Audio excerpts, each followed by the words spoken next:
Welcome to The Explainer. Today we're tackling a really big question in research. How do you take all these messy, beautiful human stories and turn them into clear, powerful insights?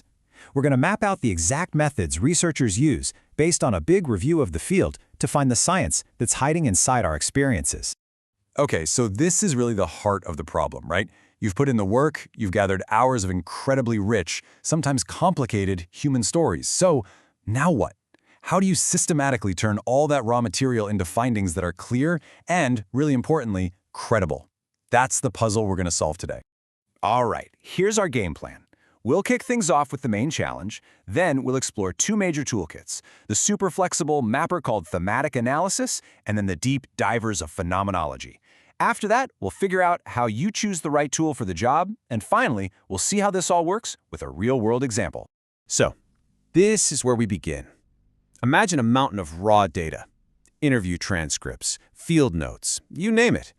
It is just full of potential, but honestly, without a systematic framework, all that meaning just stays locked away. The whole goal here is to find a structured path from this pile of raw material to genuine, solid insight. First up, let's talk about our most versatile tool, thematic analysis.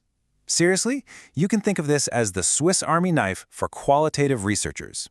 It's a super popular method for identifying, organizing, and, making sense of patterns or themes across a whole set of data. And this really gets to the core of what's known as reflexive thematic analysis. It completely reframes the researcher's role. See, you're not some neutral observer who is just finding themes that are already lying around in the data. No, you are an active part of the process. The themes are actually produced through your deep engagement and your interpretation. To help guide this whole process, researchers Braun and Clarke laid out these 6 phases. It's really a journey. You move from just getting to know your data to systematically coding it, then grouping those codes into potential themes, refining them, and finally weaving them all into a compelling story. And it's not always a straight line. You often have to bounce back and forth between these steps. And yeah, this brings us to the central trade-off. The amazing flexibility of thematic analysis is its greatest strength, but it's also its biggest challenge. It lets you find really rich, nuanced interpretations, but if you're not rigorous and transparent, the analysis can end up feeling kind of shallow or inconsistent. The researcher's self-awareness is just absolutely crucial here. Okay, let's shift gears. If thematic analysis is that all-purpose Swiss Army knife, then phenomenology is like bringing in the specialized deep-sea diving equipment. This is all about going way down into the very structure of a specific lived experience. So while thematic analysis helps you map patterns across all your data, phenomenology is like putting on that diving gear. It's designed to get you as close as humanly possible to the essence of a phenomenon, what it was truly like to experience something, from the inside out. One of the major figures here is Giorgi, and his method is incredibly disciplined. The key idea is something called bracketing. Basically, the researcher tries to take all their own assumptions and biases, put them in a box, and set them aside. The goal is to focus purely on describing the psychological structure of the experience exactly as the participant describes it. And you can really see just how methodical this is. You start by just getting a feel for the whole thing, then you break the text down into these little meaning units, then you translate everyday language into more precise psychological terms, and finally, you synthesize all of it into one single consistent structure of the experience. The big strength of Giorgi's method is its rigor and its intense focus on staying true to the participant's reality. But here's the key tension. Is it ever truly possible for a researcher to completely set aside their own worldview? I mean, that's a huge philosophical debate. Okay, now let's check out a similar but different approach from a researcher named Colaizzi. This one is super popular in fields like healthcare and nursing. It shares Giorgi's goal of description, but it adds one final crucial step that really makes it stand out, asking the participants for feedback. Colaizzi's process is even more detailed, laying out 7 specific steps. You can see the similarities to Giorgi in those early phases, getting familiar, pulling out statements, clustering meanings. But it all builds up to that final critical step, validation, or what's called member checking. This is where the researcher literally takes their finished analysis back to the original participants and asks, hey, did I get this right? Does this really capture your experience? It's such a powerful way to boost the study's credibility.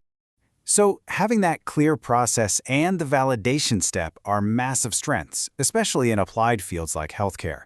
But, in the real world, member checking can be tough. Participants might not be available anymore, or they might even reinterpret their own past experiences when they see your analysis.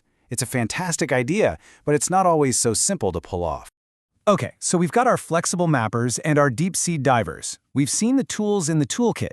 But how in the world do you actually decide which one is the right one for your specific research job? When it comes down to it, the choice often boils down to this one fundamental difference. Is your goal to interpret patterns and create meaning while fully acknowledging your own role in that process? Well, that's pointing you toward thematic analysis. Or is your goal to describe the pure, essential structure of an experience with as much accuracy as you can muster? That's pointing you straight toward phenomenology. Now, what's so great about this table is how it just lays everything out, side by side, making the comparison totally crystal clear. You can see the different philosophies at a glance, from interpretive to descriptive. You can compare the researcher's role, the structure, and even the approach to validation. You can think of this as a handy decision-making guide for any researcher trying to figure out which path to take. Okay, I know, all of this can feel a little abstract, right? So let's make it way more concrete. We're going to take a single research topic and see how these very different methods would actually handle it. So here's our scenario. We've just interviewed 15 students about their experiences with imposter syndrome. Now, this is a topic that is just loaded with emotion, complexity, and deep personal experience. It's absolutely perfect for qualitative analysis. Imagine this exact quote pops up in one of your interviews. Wow, it's such a powerful, raw piece of data. Now let's see what our different tools would actually do with this very statement. So, if you were using reflexive thematic analysis, this quote would likely contribute to bigger themes, something like fear of exposure.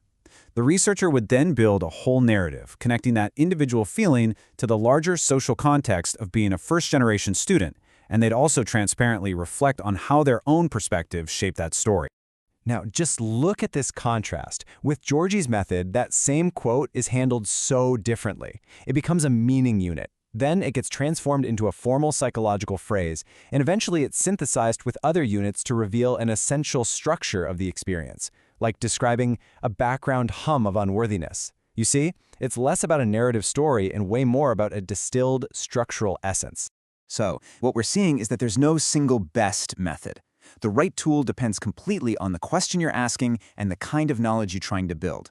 Thematic analysis gives you a rich, interpretive map of the whole terrain. Phenomenology gives you a deep, structural core sample of one specific spot. The tool you choose literally shapes the insight you're going to uncover. So the real question isn't just, what do I want to find, but what kind of truth am I trying to build?